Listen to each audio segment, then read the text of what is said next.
Hi friends, எல்லாரும் எப்படி இருக்கீங்க? இன்னைக்கு நான் உங்களுக்காக ஒரு கதை சொல்ல போறேன். இந்த கதையோட ஹெட்டிங் புடவை.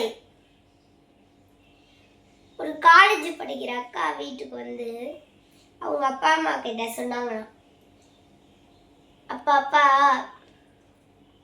என் ஃப்ரெண்டுக்கு வந்து மேரேஜ் ஃபங்க்ஷனா, நான் ஈவினிங் வந்து போயிட்டு வரேன்ப்பா அப்படின்னு சொன்னாங்க. சரிம்மா, எத்தனை கிலோமீட்டரு அப்படின்னு கேட்கும்போது அது 10-15 கிலோமீட்டர் இருக்கும்பா அப்படின்னு சொன்னாங்க. சரி, பார்த்து பத்திரமா போயிட்டு வாமா அப்படின்னு சொன்னாங்க. நைட்டு நான் அங்கேயே சாப்பிட்டு போகிறேன் அப்படின்னு அந்த அக்கா சொல்லும்போது சரின்னு சொன்னாங்க. அந்த அக்கா ஈவினிங் வந்து சாரி கட்டிக்கிட்டு மேக்கப்லாம் போட்டு பஸ்ஸில் ஏற போகிறேன்ப்பா அப்படின்னு சொல்லி பஸ்ஸில் ஏறி உட்காந்து போனாங்க. போயிட்டு இருக்கும்போது அவங்க ஃப்ரெண்டு கால் பண்ணி, என்னடி லேட் ஆயிடுச்சு, டைம் ஆயிடுச்சு, நீ சீக்கிரம் வா, நாங்களாம் வெயிட் பண்ணுறோம் அப்படின்னு சொன்னாங்க. இந்த 2 மினிட்ஸில் வந்துடுவேன் அப்படின்னு அந்த அக்கா சொன்னாங்க.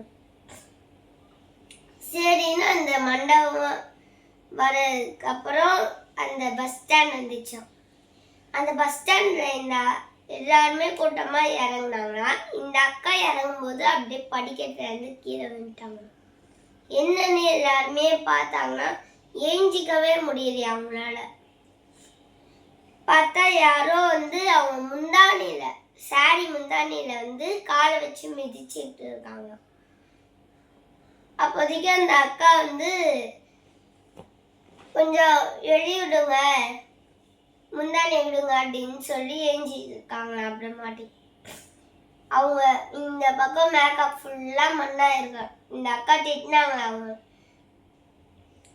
ஏங்க பார்த்து வர்றது தெரியாதா, ஏன் சாரியை பிடிச்சி முந்தானிய மிதிக்கிறீங்க அப்படின்னு கேட்டாங்க.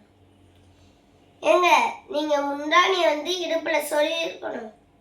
இவ்வளோ கூட்டத்துலேயும் நான் முந்தானியை பார்ப்பேனா இல்லை கூட்டத்தில் தள்ளுறதை பார்ப்பேனா அப்படின்னு கேட்டாங்க.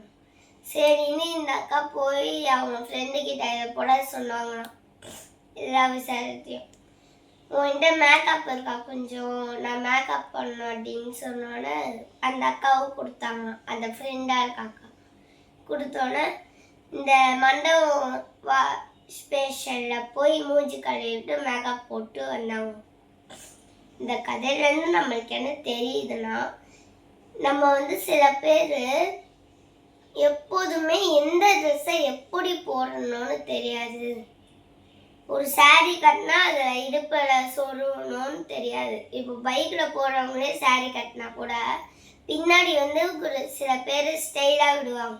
அது பைக்கு வீலில் மாட்டி கீழே வந்துடுவாங்க பைக்கோட.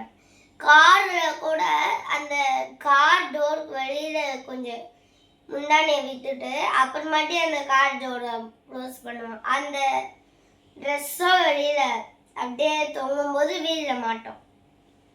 அதனால எந்த ட்ரெஸ்ஸு நம்ம போட்டாலுமே எப்படி போடணும்னு கற்றுக்கிட்டு போடுங்க. அது எப்படி போடணும்னு தெரிஞ்சாதான் அந்த ட்ரெஸ்ஸை போடுங்க. இந்த கதை உங்களுக்கு பிடிச்சிருந்தா லைக் பண்ணுங்க, ஷேர் பண்ணுங்க, கமெண்ட்ஸ் பண்ணுங்க, மறக்காம பக்கத்தில் இருக்க பெல்லையே சொல்லுங்க. பாய்.